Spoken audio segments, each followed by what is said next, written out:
Welcome to Press Release with Brandon and Nettie, the Press Release Show, if you want to be politically correct. That's exactly what it is, the press release show. But I mean, I said Brandon and Nettie. I don't go by Brandon, I go by Flo. You feel me? So True? I mean, if we want to be politically correct, that's why I changed it, you know? That's You cool. Dot to me. Everybody, shoot, you came into Virginia Tech. Everybody called you Dot. That's how I know you. But I got different nicknames from each part of like life that I was in. Like, so if you call me a certain nickname, I know where you know me from. If you call me a True. certain nickname, I know you know me from my hometown. Dot, I know you know me from college or Hargrave. If you call me Flo, I know you met me in the league, you know? So True. Yep. I like to keep it that way. Yeah. Bro, week 8, man. Week 7 was dope, though. A lot of good games. Your boy came back. Quinn Ewers was back in the mix for Texas. It was a good Ohio State, Oregon game. Tennessee, Florida was good. Even Kansas State, Colorado was that. But didn't you expect them to look rusty though? I mean, you've been Not hurt. that rusty. Not that rusty. I thought he was one of those guys that's going to always be efficient because from the first time he stepped on the field, his first time getting playing time, he was legit. Like I never seen him look this. Like, hey, we can win in different ways. We could win with our defense, which is the top 5 defense in the country, giving up the least amount of points a game in the country. We can win on special teams. They had a big return in the game as well. And so knowing that Ewers is going to get back to what he was before he got hurt, that makes Texas even more dangerous in my eyes. Nah, they're very dangerous. And you're right. You're right. It shouldn't just be on Ewers. And just to be honest, it's not like any other quarterback in the country is just like so far ahead of him and just like, yo, you ain't seeing no flaws in my game. Like every quarterback kind of showed you that they kind of had that game this year where they didn't look completely in control. So I mean, I was always a US fan. I just that just I'm not gonna say it concerned me. I just never saw that before. But being that they won the way they won, do you feel like Art should have got some playing time? Or not saying that because they won the way they won. Because obviously if they won by that much, you held it down, you was in there, you was Right. efficient for the most part. But were you kind of rooting for Arch to get in once he got Nah, mid second nah, round? nah, You was nah, like, Dad. hey, come on now.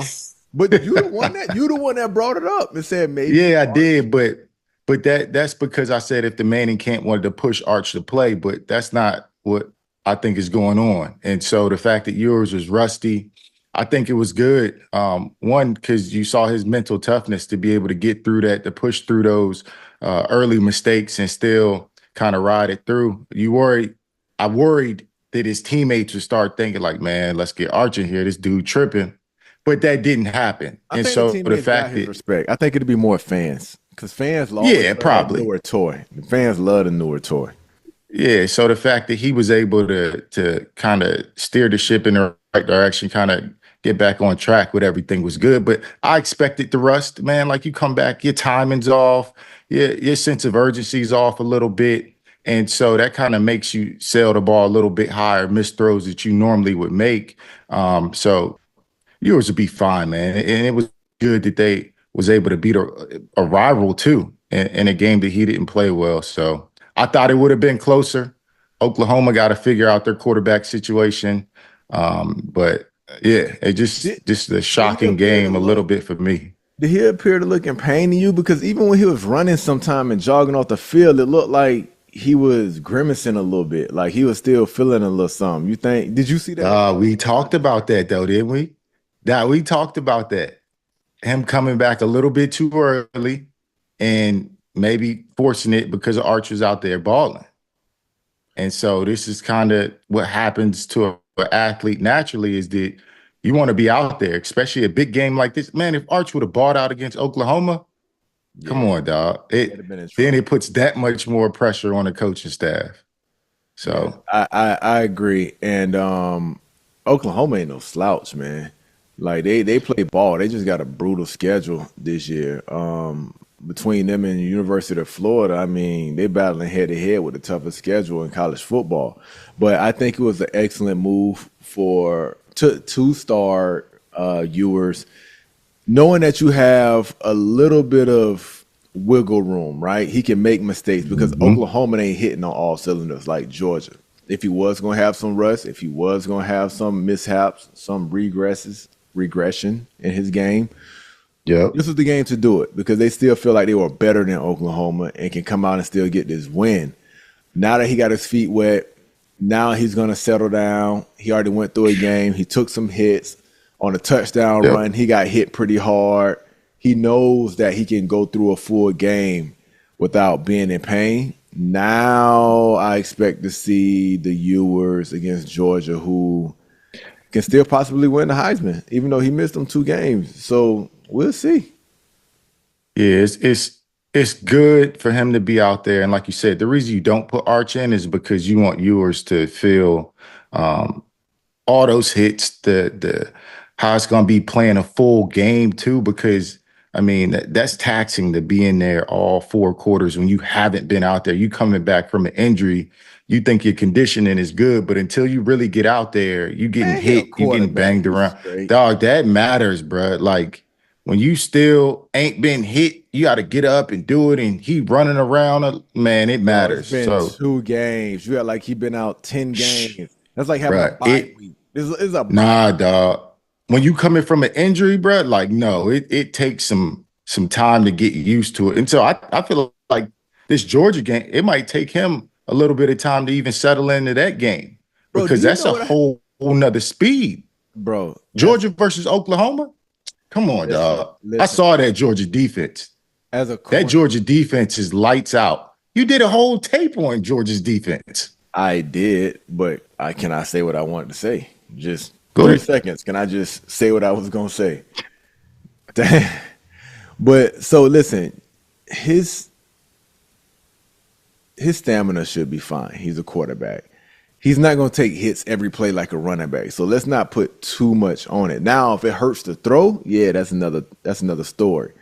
But you talking about being in shape, bro. I remember playing in a league and I caught a concussion. I was out 6 weeks.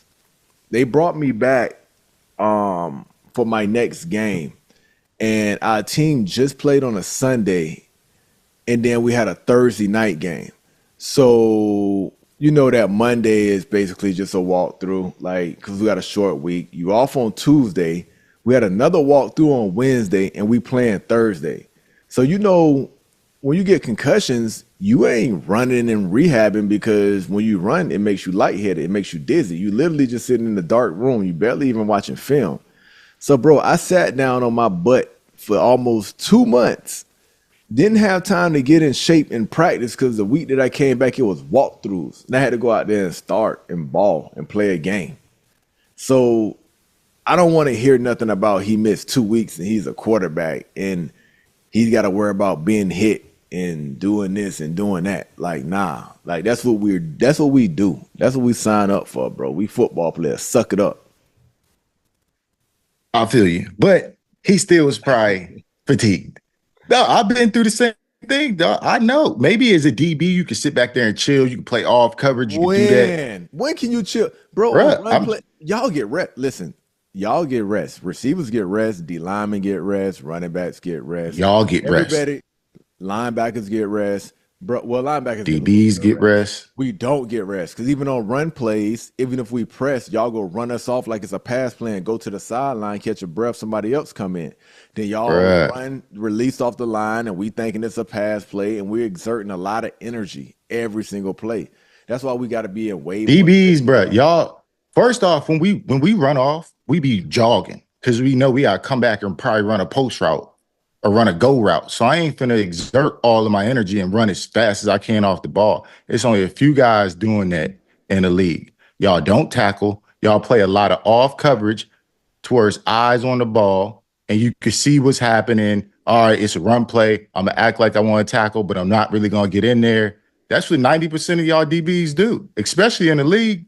Maybe in college they getting after it because they trying to make some money. But in the league, hey man, stay in front of me, block me, hold me, do this, do that.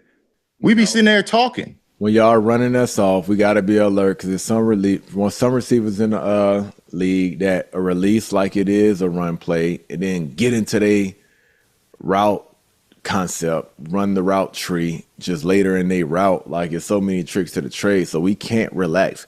Even if we, even if it is a run play and y'all jogging, we still got to be alert, bro. That's mental stress, dog. You know what All I'm right. saying? And think we're doing everything backwards while y'all are running forward, so that's exerting even more energy. That's why we the Bro, best team on the field.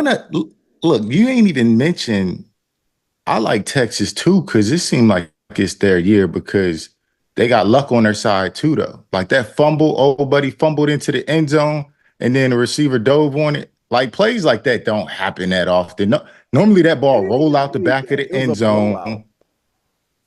No, I'm just saying, I'm like, you got luck on your side, and you got a legit backup quarterback, They're which just the I best team can't in the stress country. enough. They're just the best team in the country, bro. Right now, Texas they is. got a Yeah, great yeah, head yeah. coach, Bet. We on the same page then. and they got a great head coach in Sarkeesian who been there before. Hmm. Like he's been in the big games. He's not go bat an eye. But I'll tell you another team that showed that hey, we haven't been in the big game before, but we striving to be in that big game because of the way they played, the calls they made, the gutsy calls throughout the games that we seen out there in Eugene, Oregon. Like Hmm. that Oregon and Ohio State game was a game. I'm talking about every time I thought Oregon was going back off, back, they like, yo, they stood their ground. They stood there. You know, they was like, we not going anywhere. We here. Cause first drive of the game, Ohio State Hmm. came down and punched them in the mouth like, yo, we too physical for y'all little boys. Y'all are 7 on 17, right? And then when Oregon first forced that turnover, basically, I think it was on Ohio State's second drive. They came down and they ran the ball and punched it there. Like, man, we us. Like we physical too. Hmm. And then from then, the game was going back and forth, and Dylan Gabriel was making some big throws, big runs. Man. Like, Yep. yo, he showed that he was him. And then when it got down to the end of the game, when I think it was when they missed a 2 point conversion, right? But they came right back out and kicked the onside kick. Like not even worrying about if Ohio State was gonna have momentum. Like, yo, we missed the 2 point Yeah. conversion. We down like 14-12. Ohio State can get it at midfield. They can go up quick because the game was going back and forth. Nah, Dan Lanning was like, let's go do it. Like we playing aggressive. Like that aggressiveness right there is what wins big games. That's my thing. That's my thing that I took away from the game is really that Oregon took advantage of its opportunities. Like that onside kick, man, to be able to want to make that coaching call was huge. So he was playing aggressive. Thought Ohio State, man, they fumbled. It was a 3rd and 3 when they was up 28-22 when they fumbled the snap. I Yeah. thought that was a crucial point in the game because if you can go down and score, you already up 6. You can go down and score. That's just a huge momentum swing. But then another opportunity that Dan Lanning took advantage of, call it what you want, having 12 people on the field, 12 men on the field at the end of the game. Being like, I'll take this penalty. It's going to take time off the clock, but you're not going to get in the field goal range. Like that's something that, You think they I did mean, that on purpose, bro? I think yeah, bro. I really do. I really do. I think he understood the situation because it was a timeout before that or something that happened to where you almost had a little bit of extra time to think about it. And then they run through all of these crazy scenarios to where you could use this type of thing. And so, yes, I actually do think that because as many analysts that they got on staff now, they doing all these calculations and numbers for weird in-game situations to where you could take advantage of the rules like this. you can. Belichick used to do it all the time, bro. He used to And do so it. the fact that he found a little in with the rules, he did it. Now they'll probably, I don't know, eventually down the line, they'll make some rule change to where you can't do this no more. But But for the time being, he took advantage of it and it worked. my question is, why you just put one man on the field? Put like four of them on the field. You put two in coverage and two pass rushes to be like, yo, we go get a sack and we go have coverage to make sure. Cause bro, one extra player, that's not go really. Is that really go stop like an office like from completing what But they want then you like, to real yeah, for? because you doubled Jeremiah Smith. And that's the main guy that they needed to make sure that they was able to cover. If I'm going all And the way. I'm putting 4 out there and being like, all right, we'll take the penalty. We'll take the seconds ran out the clock and do it again. You know what I'm saying? And now it's just 1 second left because the game ended on penalty. Wow. Bruh. Look, the other thing that stood out to me with Oregon was that they was good at situational football. Like it hurt Ohio State, that penalty Jeremiah Smith, the PI that they called. Bro, I thought that was bullshit. Like No, that's like just a it's the physical. thing. Y'all That do that nah, all bro, the that's a time. physical route. No, Bro, it's that's not a a physical physical route. route. If y'all could put your No, hands on the receiver could put their hands on the defensive back. And no. so if you grabbing and pushing me, I'm gonna push you. And that's what happened. It just so happens that Jeremiah Smith was the stronger person and pushed old buddy off. Physical route should have been a good play. PI, right? This is the Will thing. Howard not sliding at the end. Go ahead. Y'all Go pushed ahead. off every single play as a wideout, right? And if we touch y'all at all, they want to throw a flag. So you go say he can run a route, push off with 2 hands, had a receiver Yes. on his heels stumbling back, and you say, nah, he just being physical. Like, nah. Yeah. Oh, buddy need No, to get in the weight no, room then. no, no, Oh, no. buddy need to get in the weight room. Jeremiah Like, bruh, Smith need don't to learn grab how to me.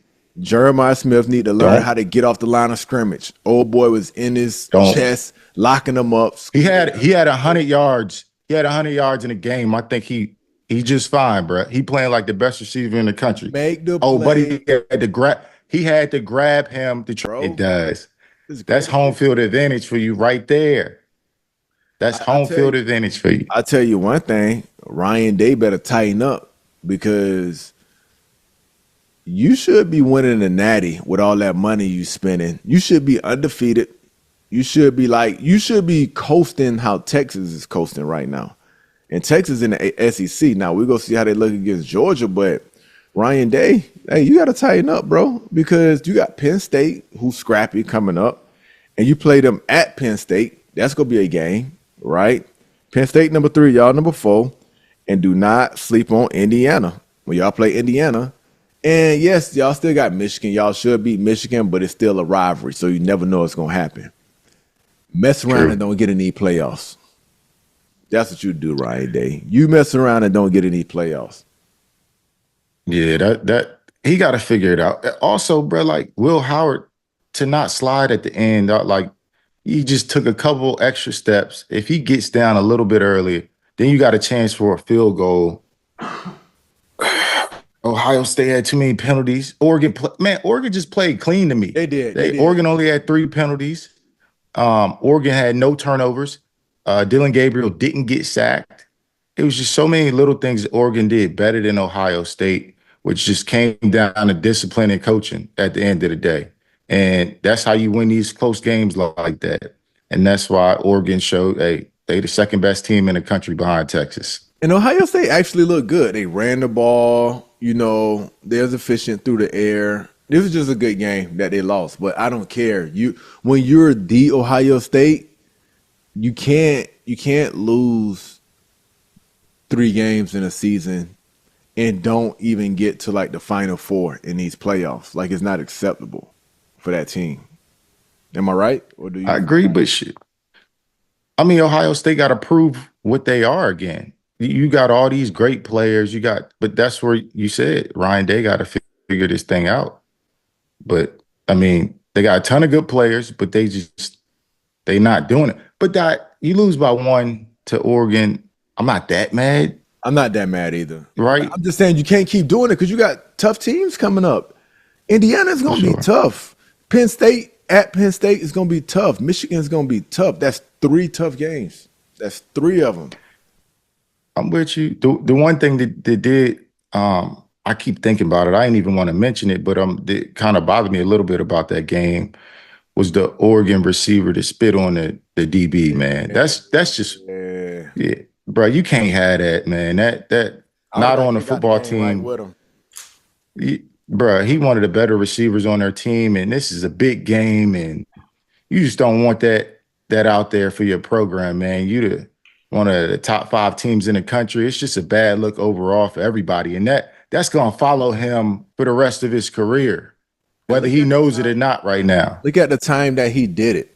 You know what I'm saying? Like that really took them out of momentum to go up, like score a touchdown. They had to. Did they settle for a field goal on that drive? I think they had to settle for a field goal on that drive once that happened, if I'm not mistaken. I'm not sure, but he just did it at a terrible time, man. If he ball, he clean up his image. He gonna be straight. Like, I'm not gonna sit here and say, "Oh, you ain't finna get drafted high now if you continue to ball because you did that." Because you remember when Blunt knocked the old boy out on TV, and he still played in the league and had a successful career. Sure. It's just one of them things. It's just gonna keep coming up. Like every draft day interview, every draft interview at the combine or They is whenever not talking about individual that at the workouts. draft, bro. They is Bruh, not. they finna ask about, I guarantee you they gonna ask about Well, that. they gonna ask about it at the combine, but on draft, they not gonna bring it up. Like, Not on the draft day. I corrected myself. Not on the draft day. No, no, no. I mean, when you go on visits to certain teams, they finna ask you about that. and all he gotta do That is happens. All he got to do is say, man, bro, spit on me first. So I did it back. Nobody knows. They didn't replay it. They didn't go to it. They didn't see the spit. Because it's worse when they replay it and you see it happen. And then You you can be see it. like, yo, nah. They didn't even show the replay. So he fine. I saw the replay. You tripping. I saw the Saw replay. the replay? I didn't see the replay. Yeah, I saw the replay. Oh, well. Yeah, he was tripping.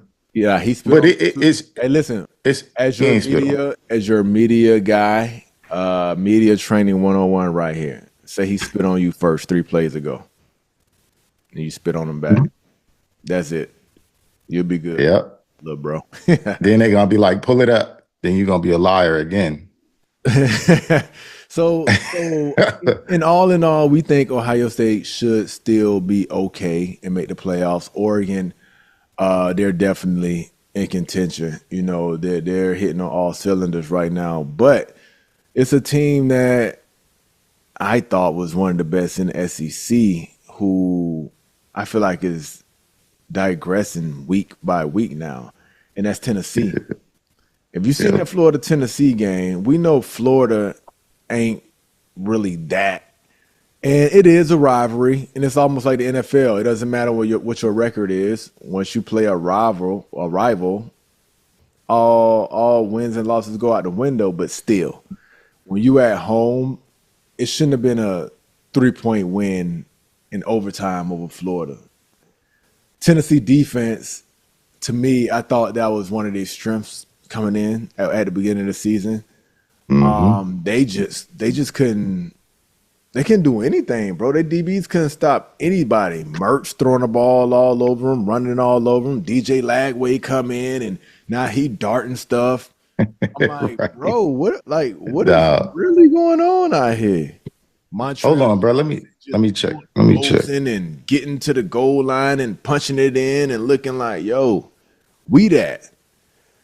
It's almost like 6 point game, Dot. 6 point, 6 point. it was a 6-point game. Yeah, 23-17, Tennessee got them. Well, it's an overtime though, because it went to overtime. Florida missed a field goal, and then Tennessee scored. It was a wrap. Yeah. Dog, see, I'm actually on the other side of that, man. I was impressed with Tennessee's defense and Tennessee's run game. And What? when I say the defense, dog, I'm talking about the short yardage defense because it was a number of times, even the first field goal that Florida got, they stopped them on a short yardage situation to force them to kick the field goal. And then there was another 4th and 1 that Tennessee got to stop when Florida tried to run a jet sweep on a 4th and 1 instead of punching the ball up the middle, and they got a good stop. And then the goal line stop, That was uh, fluke. where When Mertz yeah, fumbled. where the fumble, yeah, it was a Man, fumble and that's Tennessee recovered, fluke, which bro. held them from. It's not fluke. If you could do it 3 times in a row, that's not fluke. So the No, it's short just yardage Florida. That's what it situation is. on football It's just was Florida. great. Yeah, you could say it's Florida's fault. You could say Tennessee stepped up. But so I'm gonna give the credit to Tennessee and say that they stepped up when they needed to. And the running game has been great for Tennessee all year long. And so that's kind of what they hung their hat on because Nico Emiliava, however you say it, I screw that shit up every time. He's young and he didn't have the best game, right? He had the turnover, the interception, which was just being a young quarterback. And then the fumble as well. When you're playing in a rivalry game, you're playing against a team that's capable of beating you. You can't turn the ball over. And he did it twice. And the good thing about him is that you saw the flashes that make him the 5-star prospect, the potential first round draft pick down the line with some of the throws. But moving forward for Tennessee to be as good as you thought they was going to be, you can't turn the ball over, bro. Like, that's just the type of team that this is. You got to take care of the football, run the football, and play good defense. So you don't like their defense? You didn't think they played well? I thought they played great. I thought they did a hell of a job of coming up with stops when they needed to. And so Florida ran the ball. They was physical, but that defense bowed up when they needed to. Well, I guess you got COVID, bro? No, I don't got COVID. I'm just choking on some peanuts that I ate not too long ago. I don't know why it's stuck in my throat. So if I did have COVID, I wish you wouldn't program it off to like everybody. You got some stuff going on over there. No. Bro, them CG, what was CG doing? The boiled the Cajun boiled peanuts. If you're ever in Gainesville, Florida, my guy Corey Gordon has the best boiled peanuts, Cajun boiled peanuts in the country. I'll give you the information later on this week on where to find them. So anybody, whenever it's a home game at UF, y'all better rack up because I'll be having him mail me some at the crib so I can have them on deck. Like he gonna have to send me some, man. Yeah, I be storing like I'm preparing for the hurricane. But going back to Tennessee, they concern me. I don't know if they're gonna be there in the playoffs because they got Bama this week. Bama hasn't been looking good. So this game right here will let us know which one of these teams are gonna, elevate and possibly get their momentum back to go to the playoffs, and which team that just might miss, the college playoffs. Bro, can we first? I'm almost like, let's hit on the Bama South Carolina game real quick, and then we could talk about that one because I literally just brought up Bama, so let's just I'm just like you said, you wasn't about to talk about them. You was about to talk. You was about to jump ahead. You was finna jump ahead to that game and skip over to South Carolina. Bro, I know you. I didn't know you for 20 years. Why would I bring Bama up and not talk about Bama? Because you're not following the script. The script we just put together that you're not gonna follow about 10 minutes ago because you was an hour late again. Let me ask you something. Bama was next on the script, right? Yeah. And then I to talk about Bama. I can't wait till Tennessee plays Bama because that's gonna let us know. The transition of it was like we had already talked about, like, we gonna merge these two things together, Bama and Tennessee, and talk about who gonna win this, who in a better position, who. The transition was just us transitioning to Bama, because I was gonna say first thing I said was Bama hasn't been looking too good, and before I could say South Carolina took them down to the wire, you just rudely cut me off, bro. You wasn't going there. Go ahead, Skip. You wasn't going there, bruh. Go ahead, Skip, baby. Let's finish. Bro, don't call me Skip. Go ahead. Dog. All right, yeah. Bama didn't look good to me. And another reason was the turnovers, dog. Like, I feel like they got bailed out by a South Carolina team that didn't play as efficient because Lenore Sellers is just a younger quarterback. And you look at the 4th and 9 that Bama gave up for the touchdown, shouldn't happen. You look at a lot of the little things. The last play I even go to, if Sellers, it's a 3rd and 8 with 10 seconds left on the clock. Then you saw the dude in the Listen, Eddie, I seen him open from the play fake. As soon as he play action, I'm like, he open. Throw it to him, he open. I'm like, what are you looking at? Is that not your first read? Like, bro, that's what threw me off. That's where I'm like, Bama got bailed out because it's so many things that they got to clean up. Like, Milroe can't turn the ball over. Like, Bama going to be one of them teams, run the ball, physical, play good defense, and run the ball. It's got to be Milroe running the ball too. Like, he a big physical dude. And if you ain't throwing the ball great, you at least got to be good with your legs. And And so he threw 2 interceptions and then the safety for the intentional grounding when he was in the end zone. I'm like, bro, Bama, you can't do this. Like, you not who you used to be. This isn't the old Bama to where they was just that much better than everybody else that they could still make mistakes and blow you out. Like, that ain't this team. But have you seen the common denominator of every SEC team we talked about? Nobody's dominant. All of them looks beatable, except Texas. Every single one of them looked beatable. We talked about their quarterback not having consistent quarterback play. We talked about they're not who they once was because of NIL. All this talent it's not at one school. It kind of like expanded. So no team is in a driver's seat right now. I was just sitting back and listening to you talk about Milroy and Bama. I'm like, that literally sounds like what we just talked about with Tennessee. That literally would sound like what we just talked about with every other team that's supposed to be a juggernaut. It's just a level playing field. So are we going to be too critical? Should we be too critical? I don't know. Like, we'll just have to see. It's almost, this is what's going to be so exciting. I said this from the spring. This is going to be the most exciting time in college football that we ever had. Not just because it's just a 12-team playoffs. It's more because NIL has spreaded all this talent out. And now it's going to get to where the NFL is when they get playoff time. Who's hot? It doesn't matter who you think is the best team. It's who's playing ball, who's going to win their championship games and the game before that, and who's going into these playoffs hot. Those teams that's going to get a bye, they might come back rusty. It's just who's hot at that time. That's who's going to win the natty. But Bama, they're going to play games like that. You know, we just don't expect them to because they've been so dominant. You can expect that out of a Tennessee, even though I thought Tennessee would be better because Tennessee never been consistently dominant, you know. But that's just who they are. They're going to look good some games. They're not going to look good some games. But at the end of the day, if they pull it out, they're still finding ways to win. See, we say that sometimes, and sometimes it bothers me and it worries me. Like, that game worried me. I understand a win is a win, and a lot of times, Carolina's scrappy. They're not scrubs. South Carolina, for sure, they are. South Carolina's a way better team than Florida.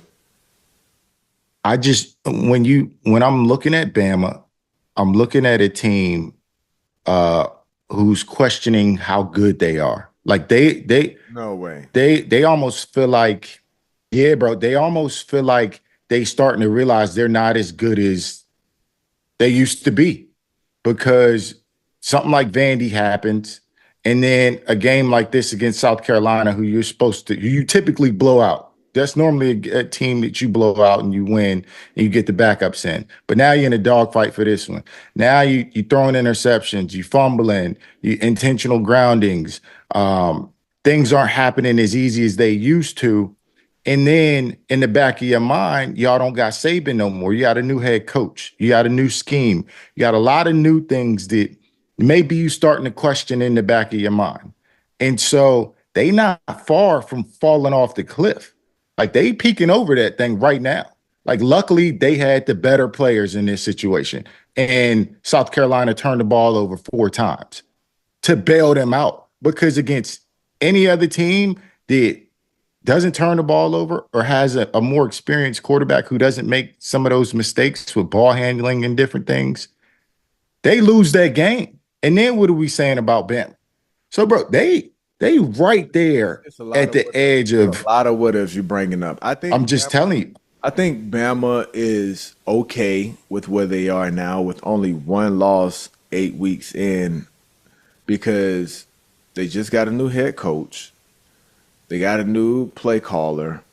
They didn't know what Jalen Milroy was going to be because Saban kept taking him out of the game, starting him last year. He came along at the end of last year, but they didn't know what he was going to be in this new system. So for Bama to sit back and say we only have one loss to a great Vanderbilt team, because we said if Vanderbilt beat Kentucky, we got to give them some credit, which they did beat Kentucky. So they're a good football team, right? We did say that. You're right. We said it. Is a hell of a football team. to go on the road and beat Kentucky. You just gotta let the chips play, man. I think this is gonna do nothing but help this team, help Jalen Milroe out when it comes to the playoffs because he's facing adversity. If he never faced adversity and he went into the college playoffs, and then even though he played in big games last year, he won the SEC championship. That's adversity. That's a Hmm. hostile game.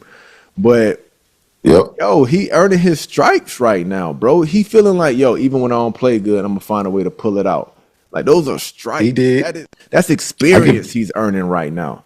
So all these I'm wins with for you. a quarterback like Jalen Milroe, who is your guy on offense, I think this all these tough games and slow starts and slow finishes and wins that you're barely grazing out is gonna do nothing but help this team. So I'm not worried about Alabama moving forward. You're not worried. I'm very worried. And so this next game is going to be big for both teams. Tennessee and Bama both kind of I already said on the that. same playing field of where dog, you was trying to get there too early. It's one thing to say it, it's about timing of when you say it. No, it's like when you So read a it's book. When you read a book, don't you want yeah, something you was to skipping to the slap you end, in? bruh. No, you want something that's gonna capture your attention and slap you in the face as soon as you open the book. You're like, ooh, this finna be good. That's what I gave y'all.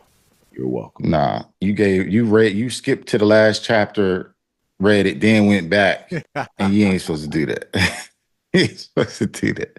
But dog, I'm with you, bro. This game, the Bama Tennessee game, is really gonna come down to turnovers to me because whatever quarterback could take care of the football, because they both built the same type of team, play good defense, run the football, and you can't turn it over.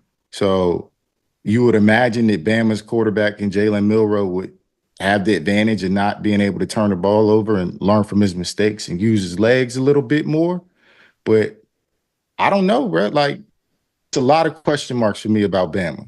So it's up in the air for me with this one. This one's gonna Not be a a lot. real test. Definitely not a lot of question marks. Turn And don't turn the ball over. You gonna win every game you play, except Texas. That's gonna be a game. yeah, Simple as that.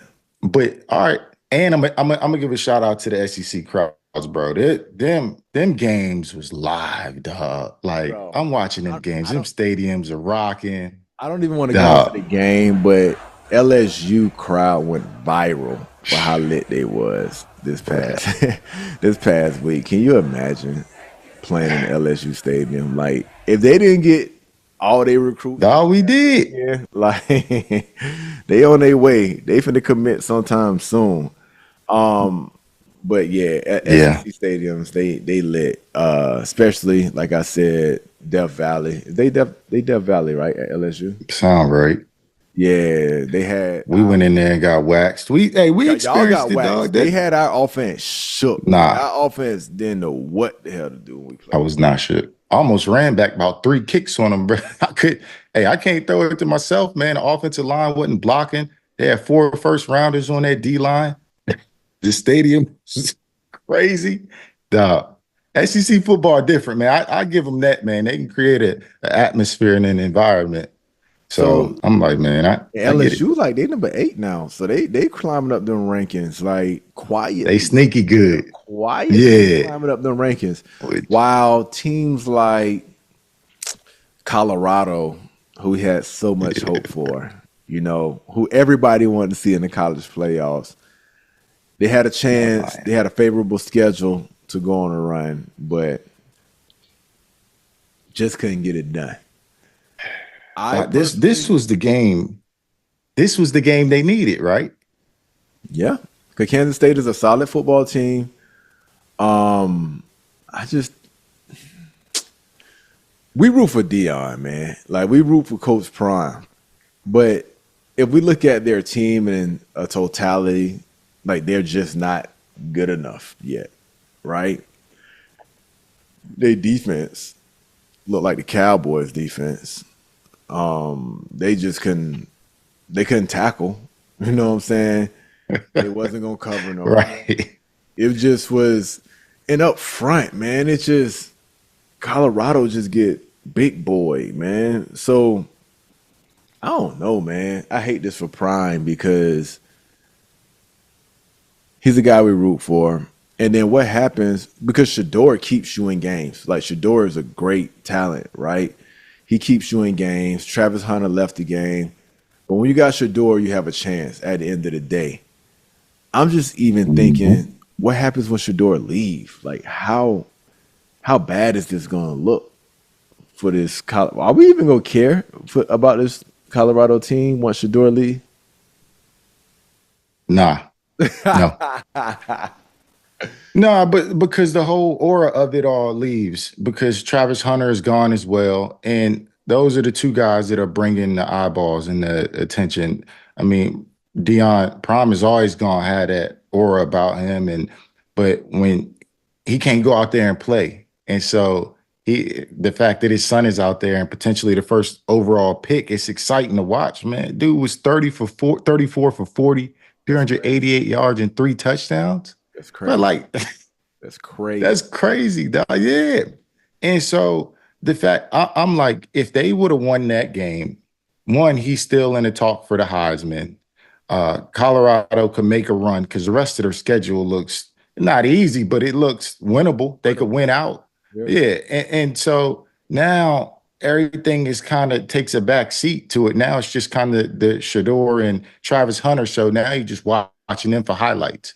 But the thing that I didn't like about the game was take it the 6 sacks always bother me. That's too many sacks for him to be taking, too many hits. In the last play of that game where he had opportunity through the go route, bro, if, they talk about him holding on to the ball too long. If he held on to it for another tick longer, he had an end cut coming in. He could have banged and could have got the first down. Everything could have been fine. I know you want to play aggressive and all of that, but that was the right read, that end cut. And so we If could you pull it getting up. We could hit pull up the 30, tape and I'll show you. if you're getting hit 35 times a game, you think you go in crunch time? You think you go hold on to the ball and you feel comfortable enough to hold on to the ball that last tick of a second to wait for an in cut? Like, no, bro. Yeah. Like, Yeah, he has a clock in that his he got a clock in his head too, where it's like, yo, I gotta get rid of it. I gotta get rid of it. You know what I'm saying? Like all that nah, plays a I'm part. no. That if you when you're gonna be the first pick or a top 5 pick, you have to sit in that pocket when it's a pocket.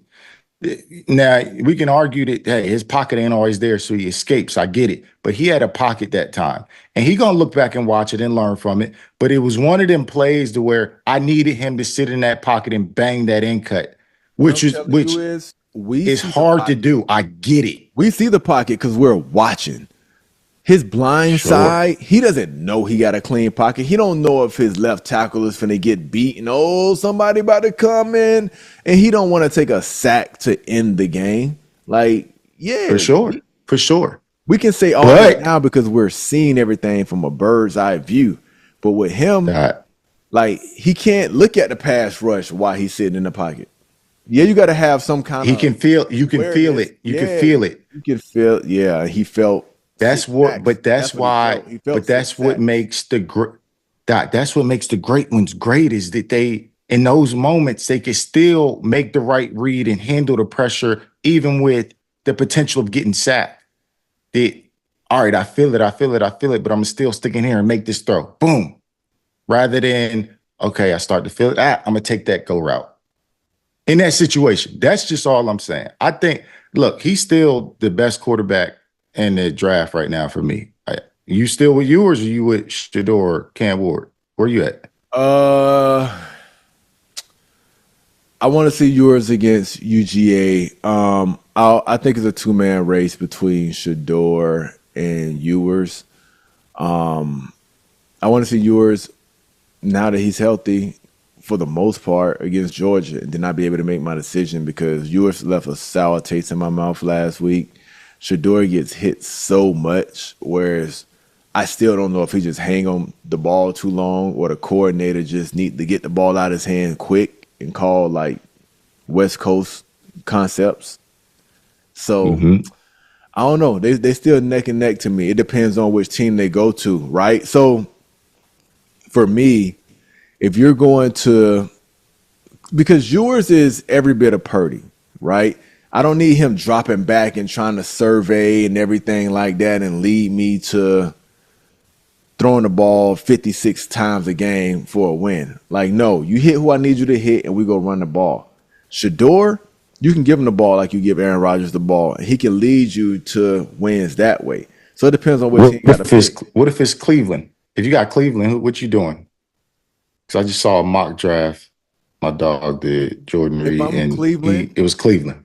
If I'm Cleveland, I'm going with Ewers because I think Stefanski does a great job of creating mismatches for his offense, right?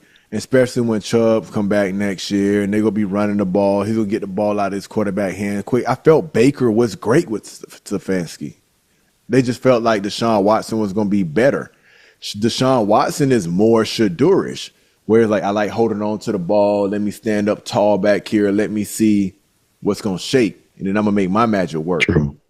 Nah, get a Ewers in there. You'll have a Brock Purdy type situation going on. He's going to do everything right. He's not going to turn the ball over. And if Cleveland get Ewers, they going to be all right. Yeah, that's going to be intriguing to see because the Raiders need some help too, and also potentially the Panthers. So I don't know how they feel about Bryce Young and everything, but I still think Cam Ward is up there. I don't know if he's in the running for #1 overall at this point, but I still think he's a top 15 pick, top 20 pick. So it'll be interesting. Nah, Carson Beck is out there too, bro. It's a decent draft, man. Carson Beck is not going to be he's going to be just like the mailman from last year, man. From Georgia. What's the Stetson Bennett? Yeah, they're the same person. Identical. Nah, bro, don't do that. Mac Jones and Drake May was the same person. Those two are the same person. Hey, Drake May balled out a little bit now. Give my man some time. Man. Give my man some time. All right. Yeah. Whatever you say. Yeah. But we'll see. We got some good games coming up this week. I can't wait to see this Heisman race go down to the wire. We don't know how long Travis Hunter is going to be out because if he missed some games and somebody start to light up again, you know, it might cause some guys maybe like some Cam Wards to run away with this Heisman thing, which I still think he's Ashton Genty. Yeah. Genty is we always forget about him, bro. Come on. Nobody watched Boise. Right. Nobody watched Boise. And Miami go take this L against Louisville this week. So we'll see. Nah. We'll see. But we gotta get back on our betting stuff too, though, at some point too. We got you. Our next episode coming out Got it. Friday. We'll definitely have some over-unders for you, some spreads for you. I still don't miss. Let me pay your mortgage, your rent. And if you want an investment house, bet with me. You feel me? Thank you for watching the show. We out.